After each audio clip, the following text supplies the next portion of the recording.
할렐루야. 감사합니다. 하나님 은혜가 됩니다. 거룩하신 하나님인데 어디에 오세요? 어디로 오십니까? 날 위에 오신 독생자 예수입니다.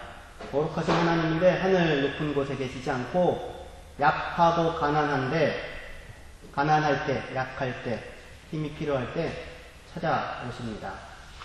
할렐루야. 그게 거룩입니다. 나 홀로 거룩해, 나 홀로 보고해가 아니고요. 약한 자들을 찾아오시고 연약한 자들을 찾아오셔서 강하게 하시고 부유하게 하시는 분이 하나님이십니다. 그래서 참 좋습니다. 오늘 말씀이 그런 내용이에요. 제사와 긍휼 사이 이렇게 되는데 제목 정하기가 참 어렵습니다. 아주 적당한 제목인지는 잘 모르겠습니다. 그런데 예수님께서 오늘 마태복음에만 나오는 그 내용인데요. 나는 긍휼을 원하고 제사를 원하지 않는다는 말을 배워라. 호세아 인용인데 똑같은 내용이 마가복음에도 있고 누가복음에도 있는데 마태복음만 나는 긍휼을 원하고 제사를 원하지 않는다라는 말을 배워라 라고 하는 그 호세아 인용이 기록이 되어져 있습니다. 제사는 원래 좋은 겁니다. 근데 원하지 않는다고 얘기하시니까 이건 뭔가 생각할 수 있는데 그러니까 잘못 드려지고 있는 제사인 거죠. 사람들에 의해서 행해지는. 본래 바른 제사는 긍휼과 모순되지 않습니다. 긍휼을 향해 갑니다. 왜 그러냐면 언제 우리가 제사를 드립니까? 하나님께? 우리가 범죄하고 연약할 때, 도움이 필요할 때, 은혜가 필요할 때 하나님께 나아가서 제물을 드리고 제사를 하는 거죠. 구약 시대 때. 연약하고 힘들고 하나님의 도움이 필요하니까 또는 내가 범죄했으니까 하나님의 은혜가 필요하니까 나가서 제사를 드립니다. 그러면 그 과정에서 나를 용서해 주시는 하나님을 만나게 됩니다. 내 삶을, 내 마음을 강하게 하고 힘있게 하시는 하나님을 만나게 됩니다. 내게 은혜 베풀고 긍휼을 베풀어 주시는 하나님을 만나게 됩니다. 그렇죠. 그러니까 그 하나님의 은혜를 만난 사람으로서 밖에 나가서 누구에게도 은혜를 베풀 수 있어요? 다른 사람들에게도 은혜와 긍휼을 베풀 수 있게 되지요. 그러니 본래 제사를 잘 드리면 긍휼을 입은 사람으로서 긍휼을 베푸는 사람으로 가게 됩니다. 그런데 지금 나는 제사를 원하지 않고 긍휼을 원한다 할 때에 그 제사는 그렇게 긍휼하신 하나님을 만나는 제사가 아닌 잘못 드려지는 제사일 것입니다. 이런 형태예요. 공공함을 해결하고 문제를 해결하기 위해서, 소원을 성취하기 위해서, 욕망을 실현하기 위해서 하나님께 나아가는 겁니다. 예수를 하나님은 왜 믿습니까? 복 받으려고. 그렇죠. 예. 여러분들 예수 믿으시면 복 받습니다. 할렐루야. 예수 믿으면 복을 받는 게 아니라 예수 믿은 게 복이고, 예수 믿으면 복을 받기 시작하는 것이 아니고, 예수 믿으면 예수 안에 허락된 모든 복을 누리며 살게 됩니다. 예수 믿으면 원래 못 받을 복인데 내 목 아닌데 하나님 딱 띄워주는 게 아니라 원래 내 몫으로 모든 사람에게 하나님께서 허락하신 그 복, 참된 복을 다 제대로 끝까지 누리며 살 수 있게 됩니다. 할렐루야. 예. 그런 의미로 예수 믿고 우리 복 받아서 살아가는 사람인데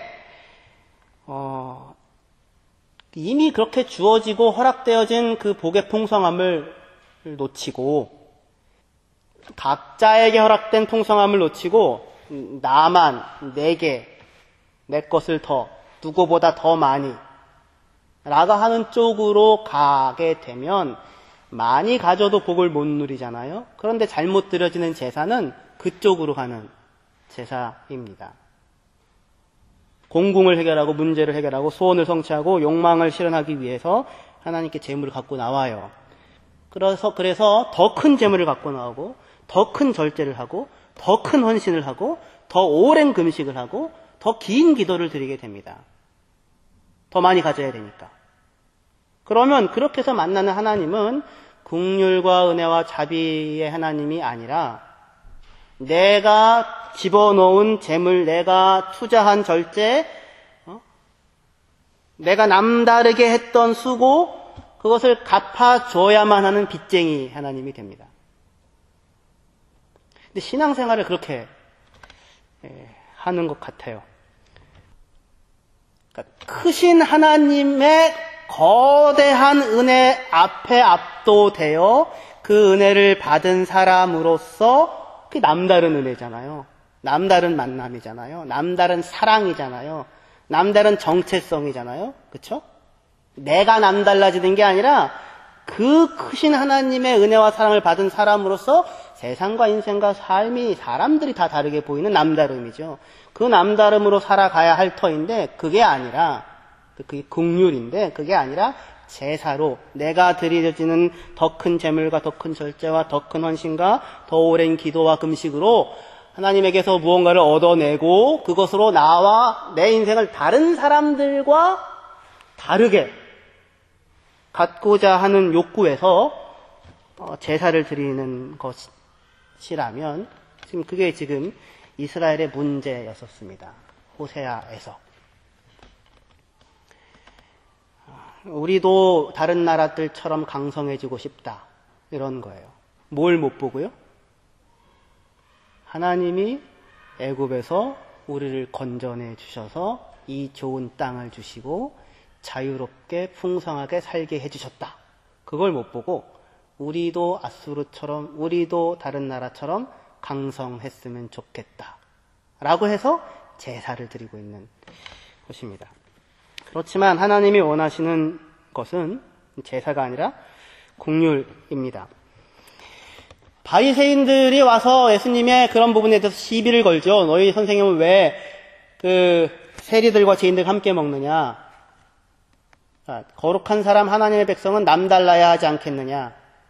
왜 저런 사람들과 함께 어울리느냐? 이런 거예요. 그러니까 신앙을 하나님의 백성으로 산다는 것을 세상 사람들과는 다른, 불신자들과는 다른, 악한 사람들과는 다른, 연약한 사람들과는 다른, 가난한 사람들과는 다른 그러한 사람으로 살아가는 것, 머무는 것, 유지하는 것, 누리는 것 그렇게 생각을 했었던 것이고 그것을 달라고 하는 것이 제사였다고요.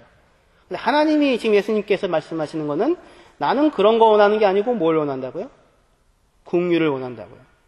너희들이 남달라지고 너희가 구별되고 너희가 특별해지는 걸 원하는 게 아니라 너희가 곁에 있는 다른 사람들과 함께 살고 너희가 곁에 도움이 필요한 사람들의 손을 잡아주고 긍휼이 필요한 자에게 긍휼을 베푸는 것으로 남다르기를 바란다는 것입니다. 너희가 남다른 사람이 되는 것이 아니라. 그래서 신앙생활을 하는 우리들도 예수를 믿고 난 다음에도 바리새인적인 구분을 따라서 신앙생활을 많이 하게 되고 그리고 그것을 요구받고 격려받게 됩니다. 너와 다른 나, 세상과 다른 나, 남들과 다른 나, 죄인과 다른 나? 아니, 그러면은 어떻게 하라는 얘기냐. 똑같아지라는 얘기냐. 똑같아지라는 얘기가 아니고요. 한편 똑같지 않습니까? 이게 위선이라고요, 위선. 똑같은데. 안 다른데. 세리나 죄인들이라고 자기네들이 이름 붙이는 사람과 자기들 사실 안 다른데 자기네들이 정해놓은 몇 가지 규칙들을 나는 지키고 니들은 안 지키니까 니들은 나쁜 놈이고 니들은 안 되는 놈들이고 나는 거룩한 사람이다. 이렇게 그 위선을 하는 것이지요. 하나님이 원하는 자리는 그 자리가 아니다. 그리고 예수님께서 지금 원하는 자리도 그 자리가 아닌 것입니다. 거룩은 구별되어 있다는 뜻인데요. 바리새인이란 말이 구별되어 있다는 뜻이었습니다. 근데 본래 참된 거룩은 구별되어 있다. 누구에게 속해 있다 그런 뜻입니다. 내 거야. 그게 거룩이에요. 이걸로 할까요?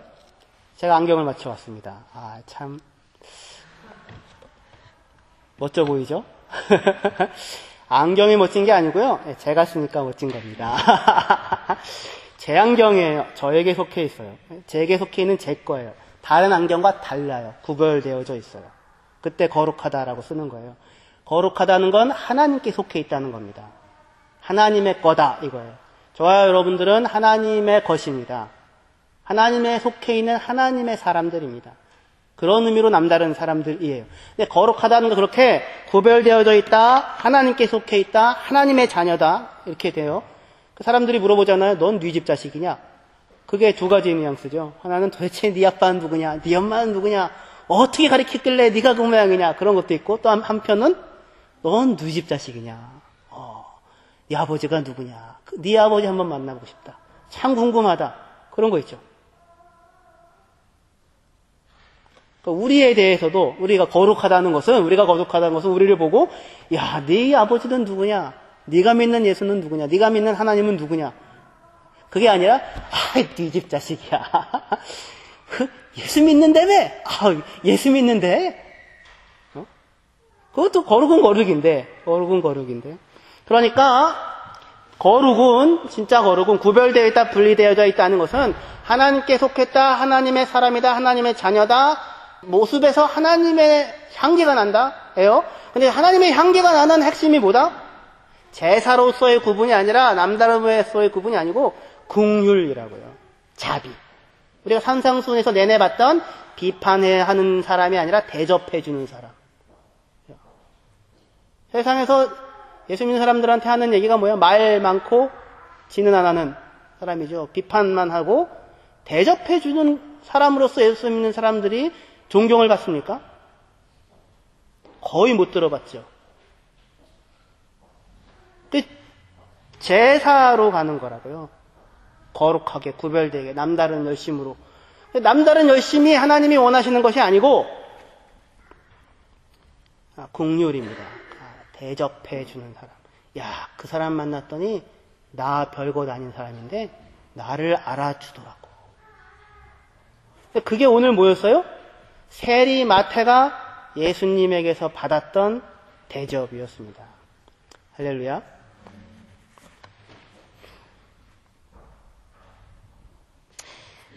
바리새인들은 스스로 거룩하다고 생각했는데 스스로 거룩하다고 생각한 그 생각이 문제였어요.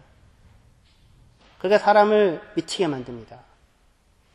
사람을 못 살게 만듭니다. 여러분들은 거룩하십니까? 저는 거룩해 보입니까? 거룩하죠. 이게 말들이 막 지금 섞여가지고 아주 정신이 없는데 용어 정리를, 교통 정리를 안 하니까 하나님께 속했다는 의미로 거룩한데 그런 거룩함 말고 보통 우리가 일반적으로 얘기하는 성경책을 가슴에 이렇게 끼고 할렐루야 안녕하십니까 이렇게 얘기를 하면서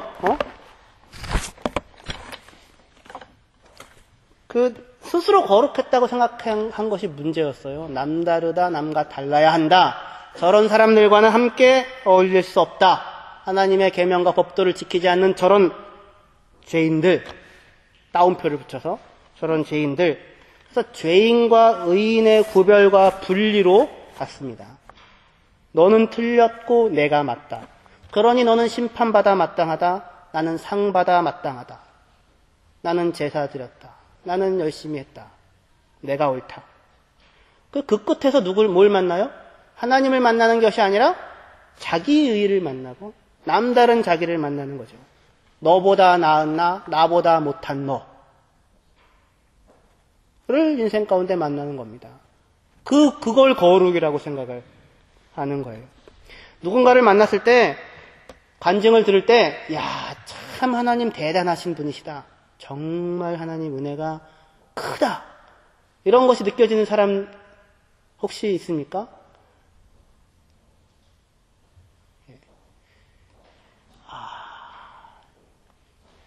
그 사람은 거룩한 사람입니다. 그 사람은 구별돼서 남달라서가 아니라 하나님의 은혜가 채워져 있어서 그 사람을 통하여 하나님의 은혜와 긍휼이 나타나요. 만나고 나서 기분이 좋아요.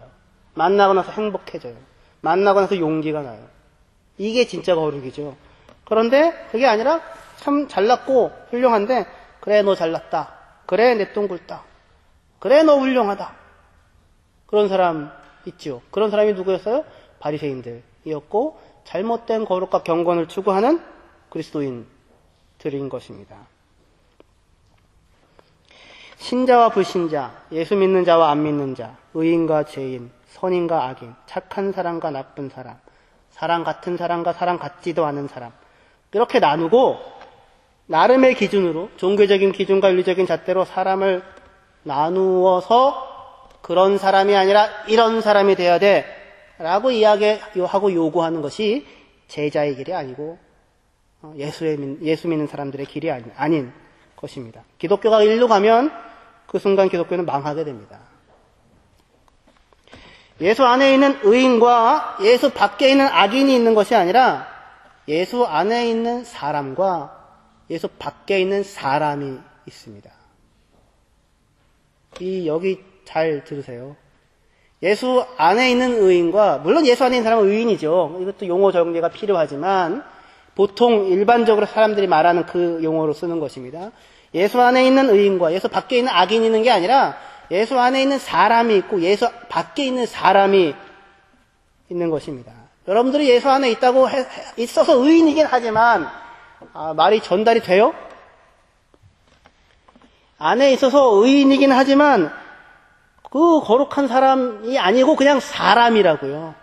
예수 밖에 있는 사람도 예수 밖에 있기 때문에 나쁜 놈 악인이 아니라 사람이라고요. 똑같은 사람인데 우리는 예수를 만나 예수의 은혜를 입고 그 안에 들어와 있는 사람이고 저 사람 그렇지 않은 사람 안타깝게도 훌륭하고 바르고 정직한데 아직 예수를 만나지 못해서 그냥 그 채로 살고 있는 사람인 것입니다. 더 훌륭한 내가 아니고 더 훌륭한 나로 가면 구분과 분리와 분열과 배제로 가게 됩니다.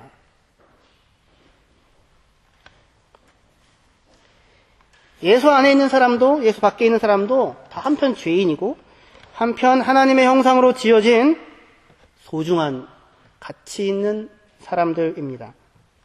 예수 안에 있다는 것은 더 이상 사람을 나름의 기준을 따라 죄인이란 딱지를 붙이는 일을 하지 않게 된 사람이라는 뜻입니다. 따라합시다. 예수를 믿는다는 것은 더 이상 내 기준으로 누군가에게 죄인이라고 하는 딱지를 붙이지 않는 사람이 되었다는 것이다. 예수 안에 있다는 것은 나와 다른 수많은 사람들과 함께 먹고 마시며 교제하시는 예수님의 잔치자리에 초대받아 그와 함께 다른 사람과 잔치하며 사는 사람이 되었다라는 것입니다.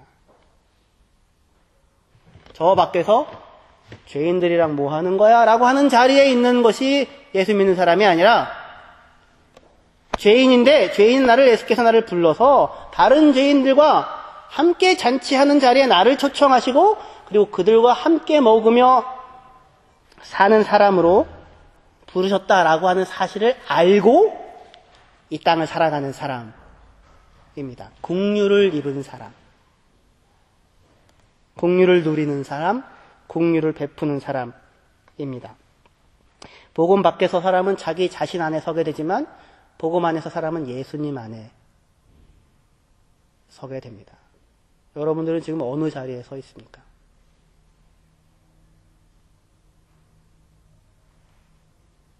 복음은 죄인과 의인을 나누지 않습니다. 그걸 나누는 건 사람입니다. 여기 지금 마태복음에서 나오는 죄인들이란 얘기는 다 바리새인들이 붙여놓은 티텔이에요. 예수님이 붙여놓은 티텔이 아닙니다. 복음은 남자나 여자, 유대인과 헬라인, 부자나 가난한 자, 배운 자, 못 배운 자, 건강한 자, 병든 자를 만나는 것이 아니고 사람을 만납니다. 예수 그리스도 안에서 남자나 여자나 유대인이나 헬라인이나 부한 자나 가난한 자나 배운 자나 못 배운 자가 다 뭐다? 하나라고요. 그렇게 얘기하시죠. 그 안에 다 들어설 수 있는 것입니다. 모두가 다 한 가지로 하나님의 사랑을 입은 자녀입니다. 마태는 어디에 있을 때 부름받습니까? 세관에 앉았을 때. 성경 9절에 예수께서 그곳을 떠나 지나가시다가 마태라 하는 사람이 세관에 앉아있는 것을 보시고 이르시되 나를 따르라 하시니 일어나 따르니라 라고 얘기합니다. 마태가 세간에 앉아서 세리 일을 하고 있을 때 바로 그 자리에서 그 모습 그대로 마태를 부르십니다. 세리가 회개해서 사도가 되었구나.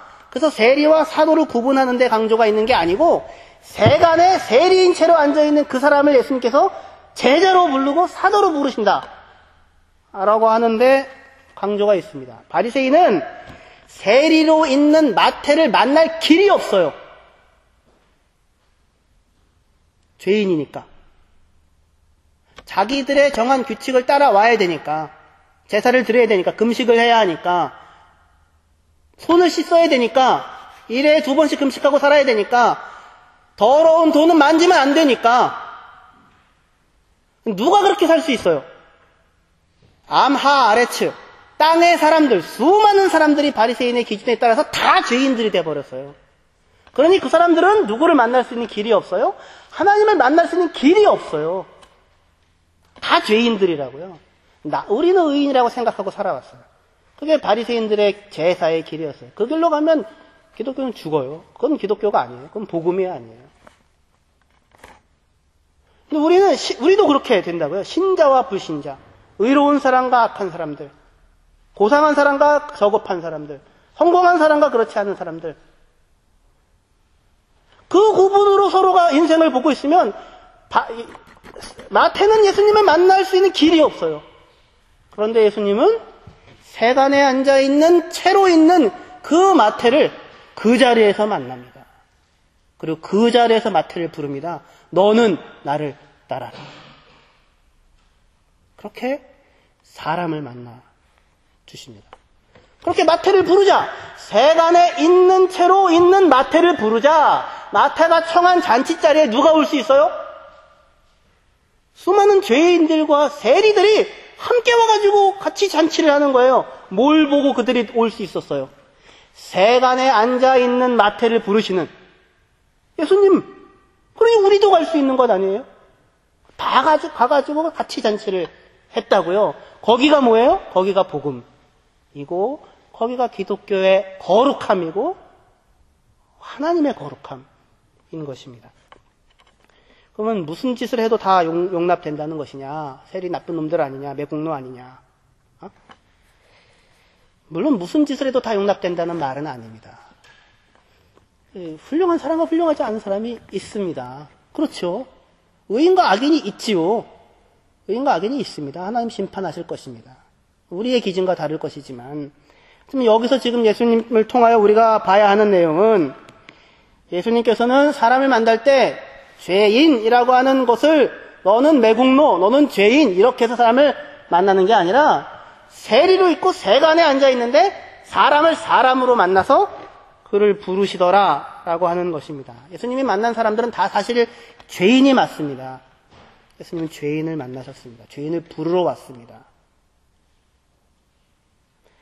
바리새인의 기준을 따라서 붙여진 죄인이 아니라 예수님의 만난 죄인들은 병들고 상처있고 배제되고 쫓겨난 사람들이었습니다.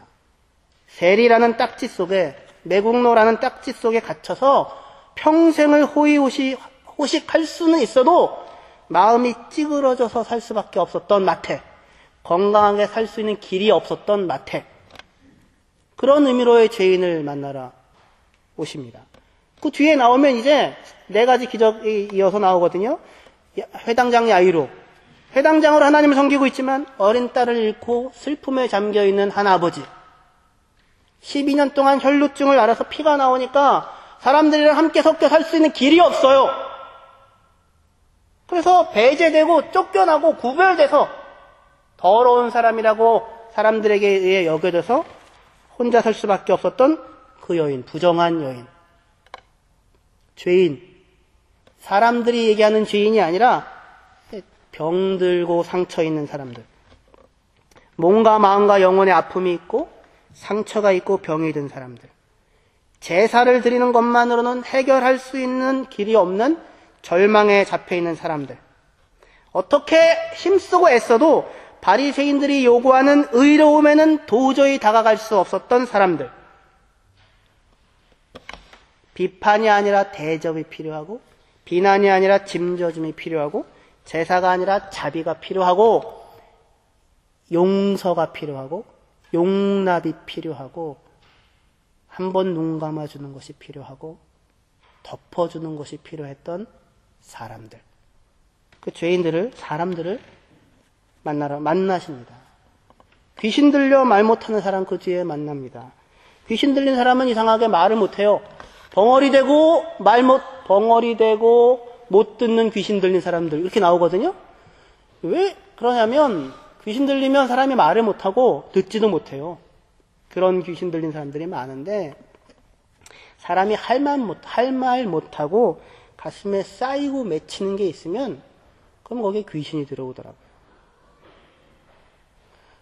참 이건 귀신 들려올 정도는 아니었는데 아주 별것 아닌데 그 파리 공항에서 이제 아주 그냥 열나뛰었습니다. 1시간밖에 시간이 없어가지고 막 죽어라고 뛰었어요. 유나 데리고 왔었으면 못 탔겠다. 그러면서 이제 와가지고는 이제 줄 섰어요. 줄을 섰는데 막 사람들이 줄 서 있으니까.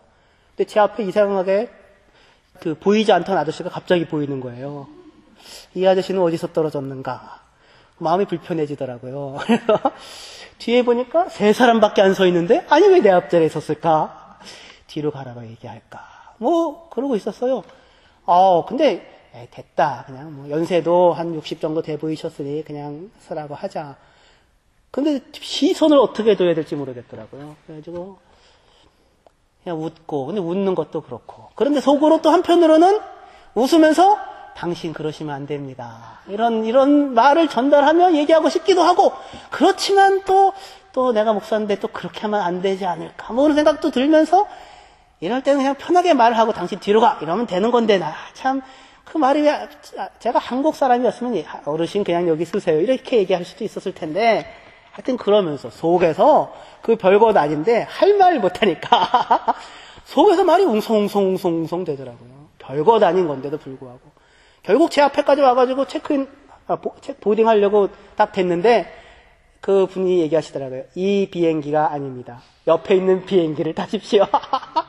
그리고 나서 다른 데로 가시고 제가 이제 내려가면서 큰 소리로 하하하하 웃으면서 내려갔어요. 참 기가 막히다. 속이 풀어지더라고요. 사람이 이렇게 약해요. 안에 할 말 못하고 있으면 그게 맺혀요. 별것 아닌 작은 건데도 불구하고. 말 못하고 있으면 맺히는 자리에 귀신이 들어오고 여러 목소리들과 말들이 들어온다고요. 이상하게 그렇게 그래요. 그런 사람들이에요. 그런 사람들. 그리고는 듣지도 못해요. 그러니 누군가가 얘기하면 얘기하는 게 다 상처가 돼요. 그러니 들을 수도 없어요. 그래서 오셔서 예수님 그 뒤에 만나는 사람들이 다 그런 사람들이에요. 지금 우리 본문 이후에 그 사람들이 죄인이에요. 바리새인들이 얘기하는 저 더러운 죄인들 그게 아니라 병든 자들, 상처가 있는 사람들, 혼자서 어떻게 할 수 없는 사람들. 그 바로 뒤에 보면 소경 2사람이 나와요. 마태는 항상 2사람씩이에요. 거다라 귀신 들린 사람도 2사람이었죠. 도저히 사나워서 사람들은 지나갈 수 없는데 귀신 들린 사람 2사람이 같이 살아. 정말 신기하죠. 소경 2사람이 예수님께 나아가요. 소경 2이 있으면 힘이 될까요? 서로 조금씩 못 보는 것을 보아줄까요? 안 그런데도 어떻게 2이 같이 있다고요. 그게 서로 위로가 되는 사람들. 옆에 있어주는 사람이 필요한 사람들. 죄인. 그런 의미로서의 죄인. 찾아가서 부른다고요. 세간에 있는 멀쩡한 마태. 매국노라고 얘기 들으면서 자기도 갈등 속에 있으면서 호의호식했으니 됐어. 나도 선한 일 조금씩 하며 살아. 그런데 늘 찜찜하고 늘 죄인이란 딱지 속에 살고 있는 그 마태. 그 마태를 그냥 그 자리에서 너 회개하고 나와가 아니고 마태야 나를 따라라. 내 제자가 되라. 이렇게 부르신다고요. 할렐루야. 그게 예수님이 만나는 사람이고 그렇게 해서 만나지는 사람들이 그리스도인이며 우리 보고 살라고 하는 제사가 아닌 긍휼인 것입니다. 마태는 물론 세리를 놓고 사도가 됩니다. 그러니 세리는 나쁜 사람이고 사도가 좋은 사람이다가 아니라 그게 아니고 세리를 놓고 사도가 되는데 그 부름받은 잔치 자리에 누가 와 있어요? 거룩한 사람들이 와 있는 게 아니라 같은 세리들과 죄인들이 같이 와 있다는 거예요.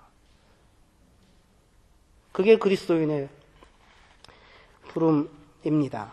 그게 사도 마태의 삶의 현장이고 우리의 삶의 자리여야 합니다. 예수 믿고 하나님의 자녀가 되어 살아가는 삶은 종교적인 언어가 판치고 제사 용어가 판치는 나만의 성을 쌓는 것이 아니라 죄인들, 세간에 앉은 이들, 병든 이들, 사랑이 필요한 이들, 상처 입은 이들, 만져줌이 필요한 사람들, 그 사람들과 함께 매일매일을 살아가는 일상입니다.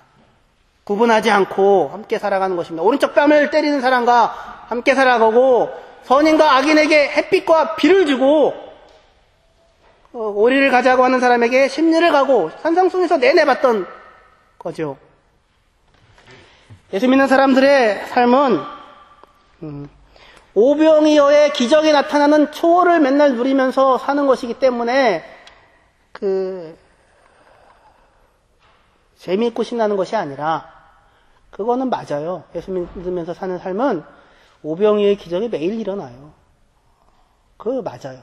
근데 그래서 그 초월적인 능력이 나타나니까 다르다 또는 그게 안 나타나면 문제다. 남다른 것이 나타나야 된다, 나타나지 않으면 문제다가 아니라 예수 믿는 사람들에게 있어서의 삶은 보리떡 5개랑 물고기 2마리를 가지고 와서 예수님 이거 얼마 안 되는데 어디에 있을까요? 라고 하여 자기의 그 도시락을 옆에 있는 사람에게 나누어 주는 함께 살아가는 삶입니다. 그러니까 거기가 기적의 자리예요. 갖고 왔는데 내가 드렸더니 5,000명이 먹었어, 5만 명이 먹었어가 아니라 그게 신나는 그리스도의 삶이 아니라 옆에 똑같이 세리와 죄인으로 있는 그 사람들과 함께 짐을 지며 내 도시락 까서 옆에 있는 사람과 나누며 살아가는 공휴의 자리입니다. 그 얘기 하나 하고 마치도록 할게요.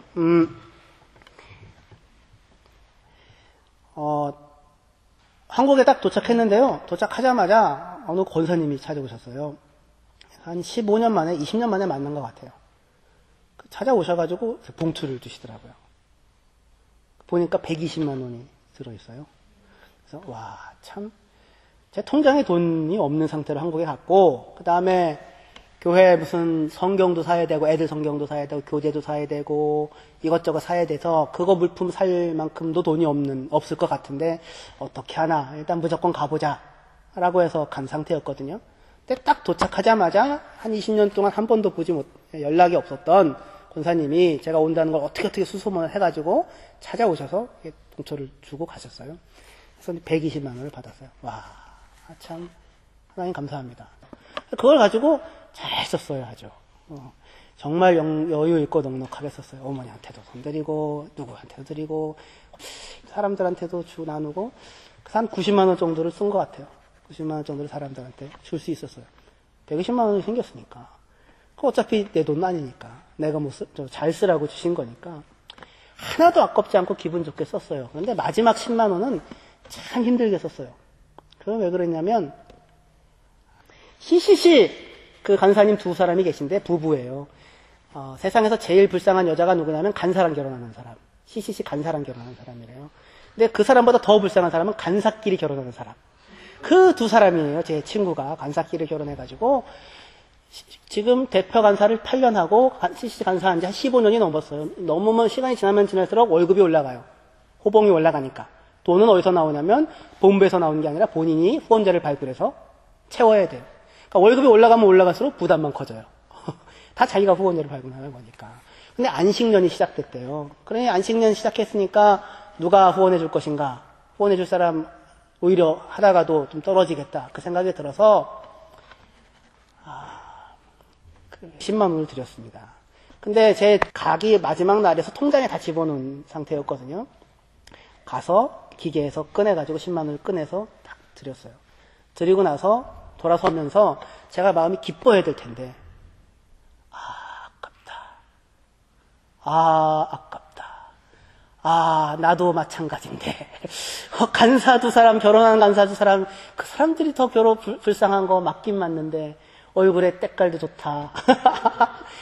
집도 샀대더라! 아파트도 샀대더라! 아, 그 얘기 듣기 전에 들었으면 안 줬을 텐데. 이러면서 생각이 막 드는 거예요. 아, 잘못 줬다. 하나님이, 야, 너 주지 않아도 되는데, 네 코가 석잔데, 아니야, 잘못 줬어. 속으로 그러시는 것 같다. 너 아니고, 너 다른 사람 줄 사람 많다. 막 이럴 것 같은 속으로 생각이 하루 동안 괴로운 거예요, 하루 동안. 아깝다는 생각이. 그래서 집에 전화를 했어요, 제 부인한테. 저기 CCC 간사님들한테 10만원 줬어. 근데 거꾸로 알아듣더라고요. 그분들이 주셨다고? 아니, 그게 아니라, 그분들이, 그게 아니고, 내가 줬어. 돈이 있는 걸 줬어. 아니, 통장에서 꺼내서 줬어. 저는 뭐라고 얘기 들을 줄 알았는데, 잘했어. 잘했어. 그 말에 위로가 확 되더라고요. 마음이 편안해지더라고요. 잘한 일인가 보다. 그러면서 속으로 제 안에 들리는 하나님의 음성이 있었어요. 성일아, 네가 받는 돈 10만 원도 다른 사람들한테 그렇게 귀한 거야. 쉬운 거 아니야. 죽어도 아깝다 생각할 수 있는 가치 있는 거야. 얼마나 어려운 건데. 근데 너 그거 오자마자 내가 120만 원이나 줬어. 본래 구제는, 본래 누군가에게 주는 거는 그렇게 하는 거야. 어렵고 힘들어. 아깝고 재보고 따지게 돼. 그렇지만 이를 악물고 옆에 있는 도움이 분명히 필요해 보이는 사람에게 주는 거야. 그렇게 사는 거야. 그게 예수 믿는 자의 삶이야. 그렇게 하나님이 말씀하시더라고요. 그게 희생이야. 그게 긍휼이야. 옆에 있는 누군가와 같이 사는 삶이야. 환상이 아니고, 오병이어 기적이 환상이 아니라 생각해 보세요. 도시락 내 건데 내 몫으로 갖고 있는 거 누군가에게 준 거예요. 예수님한테 갖다 준 거예요. 아까워하면서 줬을 거예요. 하나님께서 그런데 사용하셔서 재미있는 삶 살게 해주시더라고요.